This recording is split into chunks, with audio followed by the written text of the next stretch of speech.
Coucou, femme d'impact, sois abondamment bénie. Frustration sur frustration, déception sur déception, tu les as accumulées les unes après les autres. C'est tout à fait légitime d'être parfois frustré, d'être parfois déçu. Mais ce que tu ne sais pas, c'est que ça s'accumule en toi et même de façon inconsciente, ça finit par causer en toi des blessures intérieures. Beaucoup de choses en fait que tu manifestes, c'est un caractère que tu manifestes. Ce que tu ne sais pas, c'est que c'est vraiment le résultat des blessures intérieures. Les caractères comme la jalousie, la comparaison, le sentiment d'infériorité. En général, ça revient vraiment des blessures intérieures. Et la bonne nouvelle, c'est que Jésus-Christ veut te guérir. Oui, Jésus veut te guérir. Ce que tu dois faire, il veut te guérir, mais toi, tu as ta part à faire. Ce que tu dois faire, c'est vraiment d'ouvrir ton cœur à Jésus.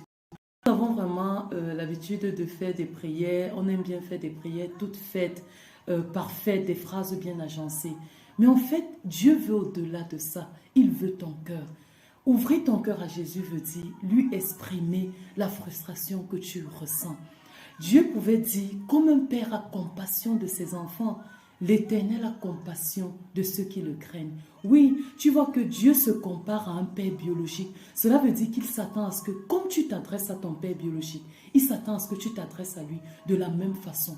Donc, exprime chaque point, chaque chose qui t'a déçu, qui t'a frustré, exprime cela à Dieu. Et pendant que tu seras en train de le faire, dans ce processus, Jésus-Christ sera en train de poser sa main sur ton cœur et tu seras en train d'être libéré de ce fardeau. Fais cela, tu vas sentir la légèreté de cœur, tu vas sentir même une différence dans ton comportement, dans ta manière d'agir, dans ta manière d'appréhender les choses. Oui, mets cela en pratique, ma sister, et tu vas goûter la fidélité de Dieu.